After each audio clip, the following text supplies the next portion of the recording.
Tusimame kidogo. Nimumuvogereze mundu ule mwana mkuu. Nimumuvogereze mundu uniwe mwamariko.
Bwana Yesu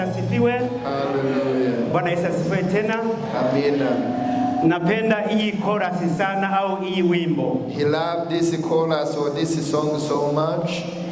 Mwokozi wetu yuko hai. Because our Savior is alive. Nyinyi nyote mnajua kitendo kikuu alifanya ili wewe na mimi tuwe mahali hapa. And all of us we know how he did a great work for us to be gathering here. Kwa hiyo tumuweke kwenye mioyoni yetu. And we give him room in our heart. Kipindi tunatembea sehemu yoyote, anywhere we are, tutembee na mwokozi wetu. Let us walk with our Savior. Tusitembee na ule mwovu Satani. Let us not walk with the enemy Satan. Mbele ya kuendelea naomba uniwekee picha hapo, alafu tuanze kwenye kuingia mahubiri yetu ya siku ya leo. You wanted to see that picture in there? Najua watu wakubwa mnajua ile nani kile chakula au tule tududu mnatujua. Naamini kwamba kwa wale watu ambao ni wakubwa kwa wanaweza kuwa najua chakula kile. Nimejaribu kutafuta tafsiri ya hutu ambao wanaita tududu.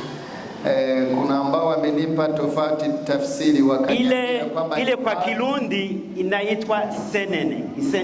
Okay, anasema kwamba kwa Kirundi wanaita senene. Nilipouliza wengine wakaniambia ni panzi, wengine wakaniambia kwamba ni sutere, wale ambao ni wa Faransa, na wanaotumia Kiingereza wakaniambia ni grasshoppers. Kwa wale watu wamewahi kukula zile senene, ni chakula kizuri. For those who ever ate that food, it's a yummy food. Naona wengi wamecheka, wanazijua sana.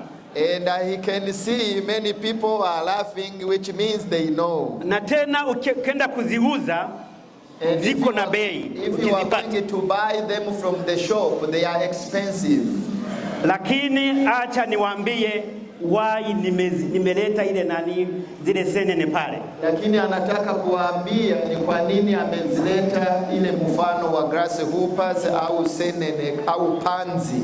Leo mahubiri yetu ya leo tunaenda kusema kwamba kwenye Kirundi tuwe tugire umutima wuzuye impuhwe n'imbabazi kugira tugume mu masezerano. Today he's going to speak a word that says, let's have a heart full of compassion, full of mercy, so we can remain or stay in the covenants or in the promises. dusomye mu Bifilipi igice cya 5 n'umurongo wa 5, igice cya 2 n'umurongo wa 5. If you read in Philippians chapter 2 verse 5, havuga ngo mugire umutima nk'umwe Yesu Kristo yarafise. He says, have the same heart or same mindset as the one Jesus Christ had. Tugire umutima nk'umwe Yesu Kristo yarafise. To have a same mindset, a same heart as Jesus Christ. Niho urugendo rwacu rushobora kurubandanya turi mu mahoro. That is when our journey will continue safely or peacefully. Tujya izo senene rero, those grasshoppers au zile panzi, abantu yo zabonetse abantu baragenda bakazifata. If it is their season, people will go and gather them. Bamaze kuzifata, when they gather them, mukazishira ahantu idashobora kuvamo ngo ziguruke. They will put them in a container where they can't fly away. Wataziweka mahali ambako hazitaweza kupeperuka au kuruka. Zozo rero ntizibabarirana. And themselves they don't forgive each other. Ukiziweka kwenye kitunga au mahali pamoja hazina huruma katikati yazo zenyewe. Ntizibabarirana. They don't have mercy. Zitangura kujyana ubwazo kandi zitazi ikizirindiriye. When they are in a container, they start biting each other and they both waiting for the same death. Udishize hano zikaba ziraruhuka kugira ngo uze kuzikaranga zozo ubwazo usanga zatanguye kuryana ubwazo. But when you put them in a container waiting to cook them, they start fighting and biting each other by themselves. Ntabwo zihurumiyana. They have no mercy towards one another. Ntizigiranira ikigongwe ngo zinibuke uruzirindiriye. They have no compassion, they have no mercy, they don't remember what is waiting for them. Niko bimeze no ku mashengero y'iki gihe havuye mu irishengero ry'iwacu. That is what it is in many churches, maybe excluding our church. Bamwe usanga bavuga ngo have ngende muri iriya shengero ngo nze kuraba umwana w'umuntu ukuntu ameze. Some people will say, let me go to that church so I can see the true color of a human being. Uretse twebwe twagira ubuntu, isipokuwa sisi ambao tumepewa neema, except us who were given grace. Amashengero menshi usanga huzuyemo inzigo, urwanko n'imitongano. In other churches it is full of love, it is full of grudge, it's full of argument or not coping well with each other or with one another. Ntibamenya ikibarindiriye. They don't know what is waiting for them ahead. Turafise urupfu rushaka kudukura muri mubiri. We have death that is anytime can take us away from this body. Turafise ubukene n'ibikorwa biturusha hano. We have poverty, we have a heavy work that is waiting for us here. Hari umuriro, hari urubanza ruturindiriye. And also there is a burning fire that is waiting for sinners, that is waiting for people. Ariko hari batabimenya ugasanga bama mu nzankano mu mitongano bapfa ibintu bidafashe. But there are many people who don't remember this. They always fight, they always argue, they hate each other in most of the time. Reka ngerageze kugira summarize umuntu afise umutima w'impuhwe cyane impuhwe n'imbabazi muri make ukuntu bimeze. He wanted to briefly tell us someone who have a heart full of mercy or full of compassion, how is that person is like. Kugira umutima w'impuhwe urimo imbabazi, to have a heart of mercy and compassion, nukuba uri umuntu yitaho abandi atanyungu ubitezeko. It is a type of person who help or support others without expecting a repayment or a benefit from them. Ukagirira neza ubonye. You do good to anybody. Nico ni ikintu cya mbere nabonye. Urabona hariho umuntu ashaka kugira behavior canke ndacite mu indi mvugo urashaka kuba character z'umuntu. There is particular people who can have a certain behavior or a certain character. Iyo yufise iyo mpwemu yukugira umutima w'impuhwe n'urukundo muri wewe iba ari nziza cyane. When you have that spirit of mercy and a spirit of compassion, it is really good. Kubw'ivyo muri kano kanya uno munsi ndakwinginza kugira ngo hahuri ugire umutima wuzuye impuhwe n'urukundo nka bimwe byari muri Kristo Yesu. And where you are, I wish you to have a same heart of mercy, a same heart of compassion, the same mindset as the one that was in Jesus Christ. Sinobandanya ntipfurize Mother's Day. He can't continue without saying siku njema kwa wamama wote. Mpige makofi kama mmesikia. Watuweke vitabu hapo pale. Tunaenda kusoma Wakolosai. He is going to lead. Tugiye gusoma Abikolosai igice 3 n'umurongo wa 12. He is going to lead in Colossians chapter 3 verse 12. Eka tusome Pastor Jimmy tusome mukano. Pastor Jimmy, would you read for us in Kirundi, please? Thank you, Jesus. Abikolosai igice cya 3 umurongo wa 12. Nuko rero nk'uko bibereye abatoranijwe n'Imana bera bakundwa nayo, mwambare umutima w'ikigongwe n'ineza no kwicisha bugufi no gutekereza no kwihangana. Amen. In English it is, therefore as God's chosen people, holy and dearly loved, clothe yourselves with compassion, kindness, humility, gentleness, and patience. Amen. Bwana Yesu asifiwe.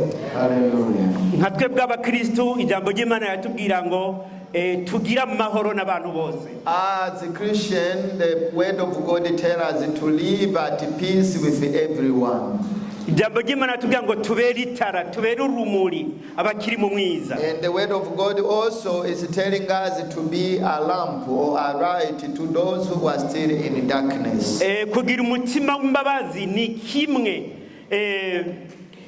kibereye inkoni y'umukristo kugira ngo yishimikize muri uru rugendo. To have a heart of mercy, a heart of compassion, it is one of the key things that is needed in a Christian life in this journey. Kuko ijambo ry'Imana twamaze kumva ngo tugire umutima, tugire urukundo nkamwe bwari muri Kristo Yesu. Because the Bible have said, let us have a heart, have mercy, have compassion, have a same mindset as the one that was in Jesus Christ. Yesu Kristo kubw'umutima w'ikigongwe. Jesus Christ because the loving heart. Yemeye yambara ubumana, yambara umubiri wacu kugira ngo aducungure. He accepted to undress the holiness of being God and clothe on the body to come and save us. Ibindi bimazi vy'amafu n'ibindi n'ivy'amaraso nta na kimwe vyari kutumarira. All the burning sacrifice that was given, it would benefit us in nothing. Ariko ikimazi cha Yesu Kristo nico cyaduhaye ubugingo, nico cyatuzaniye ubugingo. But the living sacrifice of Jesus Christ brought us life. Yesu Kristo yatwiciye urupfu rw'ibihe byose. Jesus Christ killed the death that was waiting for us eternally. Urupfu rwica umubiri ntiturutinye, ariko urupfu rushobora kuguzimanganira ubugingo bwawe abari gushobora gutinya, niko Yesu Kristo yaje kwica. The death that can come and harm your body, you should not be worried or scared about it, but only be scared and worry about the death that can take also your eternal life. Yumaze ijambo ry'Imana tubwira ngo rinda umutima wawe kuruta ibindi byose. kuko ubugingo bwawe ariho bududubiriza. The Bible also speak about protect your heart because that is the source of everything that you have. Ntukemerere ibitari muhwe n'imbabazi yuko bironye ikibanza mu mutima wawe. Don't allow anything that is unmerciful, that is not with compassion, to interfere your life. Ijambo ry'Imana mu migani 19 yatubwira ngo ugirira impuhwe umukene ababikije Imana. The word of God speaking in Proverbs chapter 19 says, anyone who is merciful, who feels sorry to the poor, they are giving loan to God. Urumuhigo wewe ufise ibintu wamaze kubitsa Imana, one day izo bigusubiza. You are blessed, you who have stored your stuff in God, because one day his loan will return to you. Tubonye muri Luka ibice 10:25 turahasanga inkuru mwese musanze muzi y'umusamariya w'imbabazi. When you read in Luke chapter 10 verse 25, you will find a story that speaks about a good Samaritan that most of us know. Igihe ujya muntu yariguye mu bambuzi bakamugira nabi. When that man fell into the hand of bad people and they beaten or they did bad to him. Benshi barabona ko uwo muntu yakubiswa aramererwa nabi amugira torture, ariko benshi bamuca kubagenda. Many people saw that person was tortured, that person was injured, but they walk past and continue. Ariko kubw'umutima w'ikigongwe n'imbabazi, but because of the heart of mercy and sorry, yaramwegereye aramubaza ukuntu byagenze, amuhigira ubufasha kugira ngo uwo muntu hazimangana ubuzima. The good Samaritan went closer to that person, speak to him, ask him kindly, and how can I change or can I help your life? Amusabira inzu kugira ngo babe baramuvuza, yemeye kumuriha amadenari y'amahera. And he requested a room for that person to rest so they can take care of him, and he also accepted to pay some money for the treatment. Turavye muri Luka 15 guhera ku 11 gushika ku 32 turahasanga inkuru irambuye y'umwana w'icyangazi. Luka 15 When you read in Luke chapter 15, you can see the story of the lost son. Ujya mwana yarakoze bidashoboka. That son have done bad or impossible things. Yari yatse umugabane wiwe kugira ngo agende kwishimisha. He requested to get his inheritance so he can go and waste his inheritance in unnecessary things. Ariko bijya byo mu mugabane wiwe byose maze kumuherako. But when he finished spending everything that was in his possession, naho yari yarashabuje abavyeyi, even if his parents were very upset to the highest level, ujya muvyeyi kubera rafise umutima w'impuhwe n'ikigongwe, abonye umwana wiwaje yamwakije yose aramugumbira ati kaze mwana wanje. Because that father have the heart of sorry, a heart of mercy, a heart of compassion. When his son came back, he will open his hand and welcome him and say, welcome again, my son. Ntatwebwe tumaze kuba bavyeyi, umwana nawe gucumurira gute ntushobora kumuha ibisiga ngo bimurye. As parents, even if your child can do wrong you anyhow, you can't let your child to be devoured by animals. Hari umutima w'impuhwe umuvyeyi yisangije amaze ko abavyeyi murabizi. There is a unique heart of sorry, a heart of mercy that parents has. Only parents can understand this. Niko natwe bitugendera yo satani yaduhenze tukaja mu bitahimbara uhoraho. That would be the same if the devil take us away from the things of God. Yo twibutse kunu twagenze tugasaba Imana imbabazi, Imana iraduharira. when we remember we went wrong and come back to Jesus, apologize, God is merciful and He forgives us. kuko Imana ni inyembabazi. Because God is full of mercy. Nico gituma ijambo ry'Imana ritubwira ngo tugire umutima nk'umwe muri Yesu Kristo. That is why the Bible is reminding us to have a same heart, same mindset as the one that was in Jesus Christ. Turaraba iyindi nkuru n'akamaro. Irimwe ibintu bibiri. Turaraba iyindi nkuru n'akamaro ko kugira umutima wuzuye imbabazi. We are going to see another story and the benefit of having a heart of mercy. Hari umudamu yitwa Rahabu yeba mu gisagara cy'Yeriko. There is a woman who was named Rahab. She was residing in the city of Jericho. Ariko ibikorwa byiwe n'ingeso ziwe ntibyahimbara Imana. But her action and her deeds, it was not pleasing to God. Izi nkuru niwashaka kuziraba ze kuzira muri Yosuwa igice kabiri ico gice cyose urazisangamo. If you want to read this story, it is in the book of Joshua chapter 2. Go down, you will see. Igihe Joshua yarungika bajya batasi mu gisagara cy'Yeriko, when Joshua sent spies in the city of Jericho, binjiye mu gisagara babonanye na Rahabu. when they entered in the city of Jericho, they first met with Rahab. Umwami w'Yeriko yarimwe arabahiga nka kujya bahiga urushinge. And the king of Jericho was searching for them as you can look for a little needle. Iyumvira umuntu aje guperereza kugira ngo aze arase agukure ku ngoma umubonye umugiririka. Imagine somebody who is coming to spy your place, to attack and destroy you. What will you do if you catch that person? Iyi nkuru tuyigize ngufi Rahabu yaranyegeje abo batasi. To make this story short, Rahab could hide these spies. Mugabo basezerana nabo ko batazokwibagira ifamily ya Rahabu. And she made an agreement with them that they will not forget the help or the support from this woman Rahab. Yabagiriye impuhwe yiyumviriye ukuntu urya mwami w'Yeriko niyabafata ukuntu biza kugenda.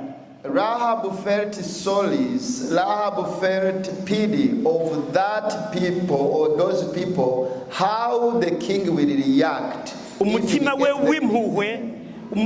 w'impuhwe urengera ivyari kumubako iyo ujya mwami w'Yeriko amenya ko Rahabu ari we yabanyegeje. Her heart of mercy went above consequences that would happen to her if the king know she's the one who hide them. Ichize Rahabu yagiriye bajya batasi vyatumye kijya gisagara cy'Yeriko kimaze gikomvomvoka Rahabu bakaba bamaze kumukuramo. The benefit of Rahab doing this, it is that after the whole city of Jericho was destroyed, her and her family were saved.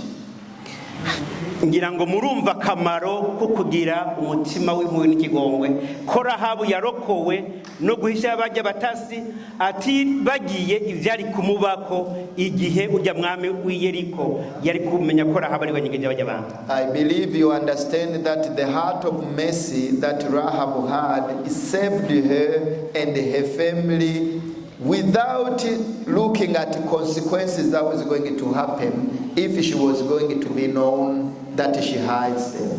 Kubw'umutima yagize, because of that heart, byatumye Rahabu n'umuryango wiwe barokoka. It made Rahab and her family get saved. Kijya gisagara cyose barakirande baragituriye, ariko Rahabu n'umuryango we bararokoka kubwo kugira umutima wo guhisha bajya batasi. The whole city was destroyed, but Rahab and her family were saved because of the heart of compassion. Dusomye muri Samueli wa mbere, when you read in 1 Samuel, kiya gice c'6 ukagisoma cyose witonze. 1 Samuel chapter 26. Ego tuza kubasoma. Abantu ba Dawidi, abagendanizi ba Dawidi, people or bodyguards who were with King David. babwiye Dawudi ati wewe uyu nuwo munsi umwansi wawe Sauli yaguhize kera umuronse akanya ko kugira ngo mwice. They told King David to say, this is your opportunity. Your long time enemy who have been searching to kill you, God have had him into your hands so you can do anything you want. Dawidi bari bamwimikije amavuta akiri umwana muto, ari muto cyane. Remember, David was anointed when he was a young man. Ariko Sauli kubera atashaka kuva ku ngoma, but because Saul was not ready to leave the throne, yaciye atangura kumuhiga. He started searching for David. Dawidi atangura kuza kwinyegeza mu butayu. And David started hiding in the desert, hiding in the caves, so he's not being killed by. Ariko ku nshuro zibiri Dawidi yarose amahirwe yo kugira ngo ashobore kumwica aravyanga. But about 2 times King David get an opportunity to kill King Saul, but he refused. Kubera kubw'umutima w'imbabazi no kwanka kwica wasizwe amavuta. Because of the heart of mercy, and number 2, because of no willing to defile himself by killing anointed person of God. Dawudi Sauli yaruye gupfira ku rugamba, Dawudi ataruhara bigizemo. At the end, Saul was killed, or he died in the battle without David being involved. Turavye muri mu Kuvayo igice 32, 32. When you read Exodus 32, 31 and 32, muze murazana amakayi mwandika intuzenya amavesi kuko nta kanya umuntu aba afise ko gusoma all ibitabo umuntu aba yateguye, urashobora gutora kandi ugatorera muhira mugize muragendana amanote book mujye gusenga. It is good for church when you come, if you can bring your note so you can write it down. Because of the time we have, it's not enough for us to read all the books. Aha turahasanga inkuru ya Mose. In Exodus 32, 31 and 32, we find the story of Moses. Abisirayeli bamaze kugaragariza Mose, kubera Mose yatevye yagiye gusenga asanga bicuriye ikigirwamana. When Israelites rebelled against Moses because he went to pray and stay there for long, when he come back he find them already carved a god for themselves to worship. Imana yarashangashiwe. And God was furious. Iragira ishavu rimwe rirenze, irabye ukuntu yitangiye Abisirayeli ikabakura kwa Farao, ikabajya gutsikiyaga, ikabazana ishaka igihugu cy'isezerano yabemereye, ariko igasanga bicuriye indi mana ivuye mu miringa. And God was very upset the way he took them out of Egypt, the way he took them over the Red Sea, the way he was preparing them to go in the promised land, and they forget him just in a little bit. Imana ifata ingingo kugira ngo ibarandure. And God decided to destroy all of them. Umuntu wasanzwe umurongozi hangire mvuge aho aze kwategura twahombe uhereye ku rongo ikwaya kira kintu cyose wumva ubujejwe hano wumve ko ushobora kwitangira aburongoye kugira ngo kubigitsure cy'Imana. If you are a leader, even if you are leading a choir in this church, he wants you to listen carefully to this, because if God is making a decision towards the people you are leading, you have to stand for those people you are leading to. Moses yarasabye ikigongo Imana. Moses kneeled down and asked for forgiveness in the presence of God. Abwira Imana ati hakusibanganya ubwoko. He said, God, instead of destroying these people, ufumusibanganya jewe mu gitabo wanyanditsemo, delete my name in the book that you write my name. Ariko ubu bwoko ubareke. But forgive all these people. Kenshi abarongoye barabasengera. Many times your leaders pray for you. Yobu yamayasengeye abo mu rugo rwiwe. And Job was praying for his family and everyone in his family. Abarongozi mubona nk'abarabagira ku mago basengera. These leaders that you see, they pray for you. Naho njya bimeze nk'uko abarongozi bagusinzikira.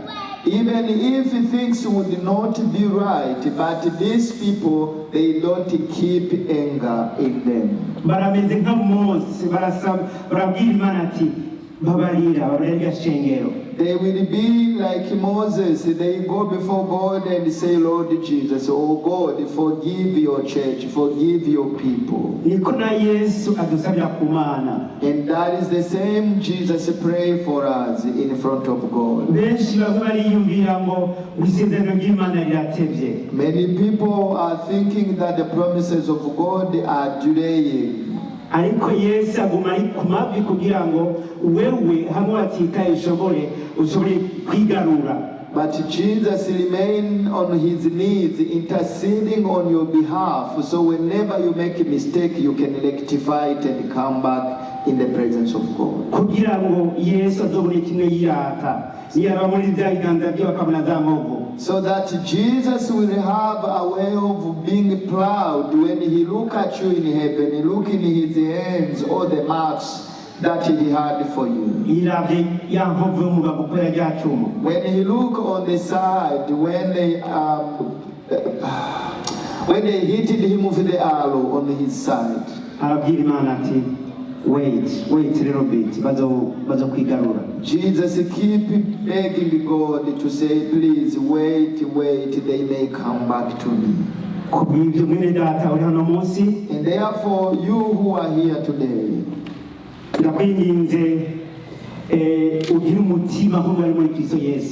want to emphasize, to ask you, please have the same heart of Jesus. Have a heart of mercy and compassion.